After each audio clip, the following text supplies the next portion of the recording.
Dr. Castleberry here with part 3 of our video lecture for week 2 in COM 4413, Communication and Cultural Change.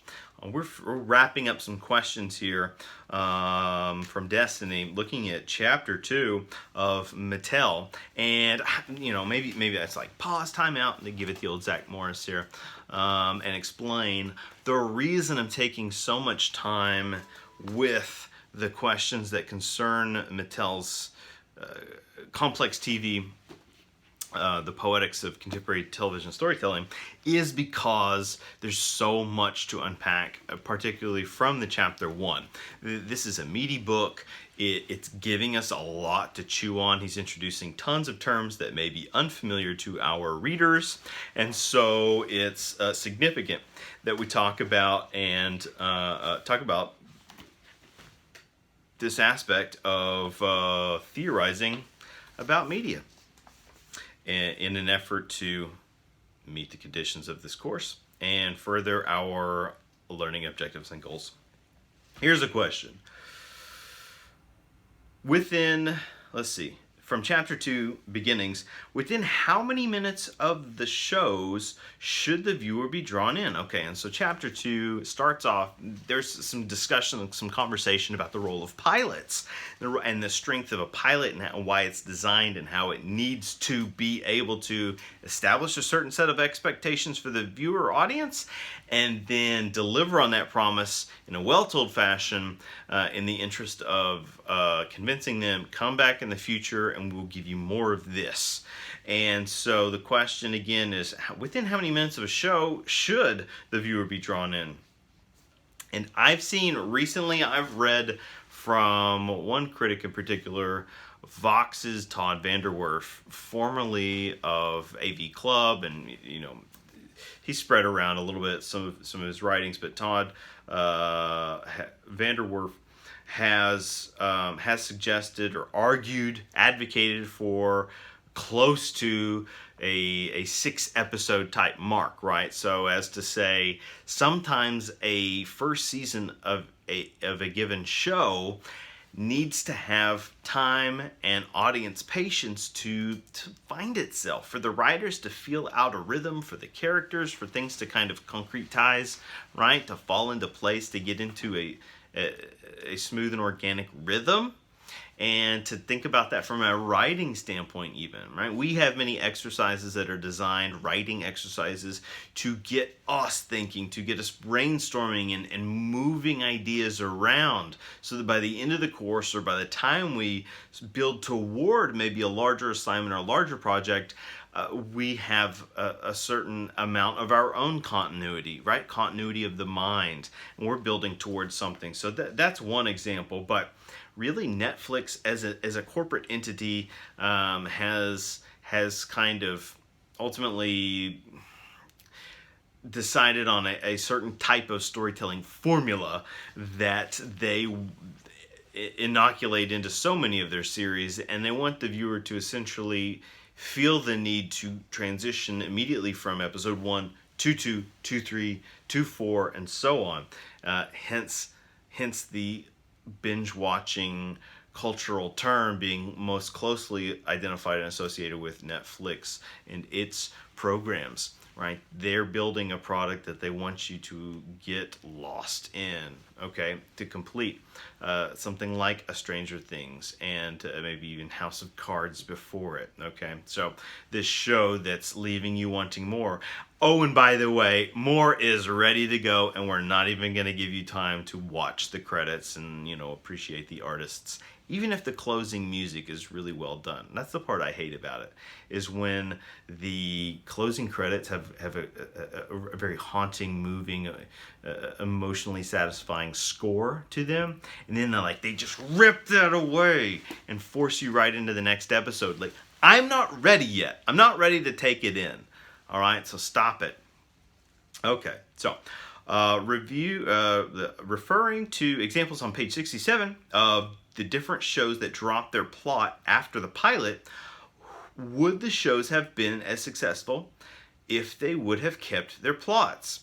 Okay, so here I feel like reading it in context, I went back and looked at it again. Mattel is advocating for the organic growth of a series rather than for immediate cancellation. So broadcasters, if they don't see the numbers in the Nielsen's, right, in the immediate feedback of audiences, then they're ready to send it to the guillotine. Okay, a given text, but also Mattel's advocating here this organic growth of a series.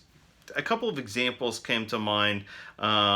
He talked about instances where a show was supposed to head in one direction in the pilot, but instead grew in another. And one of the primary examples used there was the FX crime drama Justified, which I highly recommend. And in Justified, one of the main antagonists of the series, Boyd Crowder, is played by actor Walton Goggins. And Crowder was initially slated to die from a gunshot wound in the pilot episode. And that seems to be the case. But when FX picks up the series, and Goggins, the actor's schedule was more free than initially understood, perhaps, they realize, oh, he's quite special, and by the way, we want to keep him in as a regular. And also, by the way, he's doing career work in this show. And so, the Boyd Crowder character hangs around, right? Becomes a prominent piece of the show's architecture. And there are other examples like this where they have an idea in the pilot and then it changes along the way. Keep in mind, this is an important trivia point, pilots are typically shot 9 months to a year before a series is ever picked up. And so the pilot will exist, and down the line, a show may or may not get picked up by the producers, by a network, and so changes get made. That creative process continues to develop. Another example would be TV's Breaking Bad, right? A popular crime noir, also neo-noir crime drama, airing around the same time as FX's Justified. And in the pilot or first season of Breaking Bad, they had intended for the character of Jesse to be killed off, right? A fatal victim of circumstances. And, long story short, Jesse, you come to see if you check out the show, is quite the prominent character. He's quite a central figure in the show's long-form narrative and its serialized storytelling, okay? And a fan favorite for many. So this is a common tactic, and those kinds of examples can be fun to explore. All right. Do you think some people were offended when All in the Family came out? Sure. We've got some other All in the Family questions from other students, so I'll table that for now. And what kind of audiences did M.A.S.H pull in the most? Well, just like the types of shows that would be around in limited quantity in the 1970s, the types of viewers and audiences were not too dissimilar from that. Everyone, obviously, since we only had 3 broadcast networks plus perhaps some local programming outlets, but obviously that show, like most TV of its age in earlier decades, plays to a very homogeneous, straight, white, middle class demographic that was sort of read culturally as the median, right? The median household. The average household was this in America.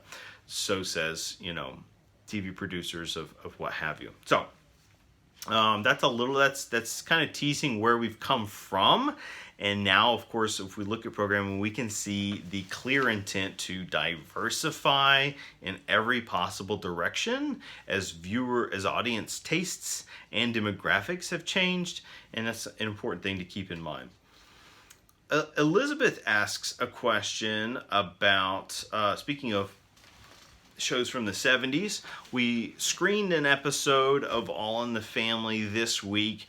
One of the most viewed episodes, certainly one of the most talked about episodes, and even one of the most memorable episodes from its run. And so we had a tandem piece coming out of one of our books, one of our companion books, that she's commenting on here. The authors, Sepinwall and Seitz, used a term I found interesting: gentrified primetime. The idea of scrubbing down television to make it more desirable to a wealthier, educated, and racial-specific product blows my mind. Television in the 80s and 90s defined my youth, and I've never considered how networks basically changed how television is produced. I'm interested in how shows will change with the rise of streaming giants like Netflix and Hulu. Do you think TV would have been better off if we hadn't gone the direction we did? Or was it inevitable that shows would go in the direction they do based on how society has changed? Okay, so this is a kind of a continuum. It's a game of a Pong, if you will, right? I'm gonna go there, feed the pellet of 80s references to Elizabeth. TV doesn't control changes in technology. TV can't control, and again, big entity word when it's not a singular thing, but television also cannot control culture, although it can help shift it, it can guide it, it can frame it. It cannot control shifts in audience behaviors because they've tried, right? They do try, and I think all of our large, powerful bodies, whether it's in media or in politics or what have you, our opinion leaders, they do try to give a certain direction, but it's not always going to be uniformly successful. Also, it's important to note, TV will always evolve to reflect contemporary economic, social, political, and cultural conditions. Okay, and so you're always going to see this mimesis, this bouncing back and forth, where TV is going to inspire and innovate certain ways we think about some things, while also it's still a reflection, right? It's a reflection of where we're at currently, or perhaps where we've been at in the past, with the other eye maybe on the future, or some kind of like agenda toward a potential future. So that's the way we can think about it. Also looking at Sepinwall and Seitz chapter that we included a brief excerpt on from M.A.S.H. Watched the show with my dad when I was young. Brings back many positive childhood memories. My dad, Vietnam War vet. This show has always held a special place in his heart. They mentioned producers not wanting a laugh track.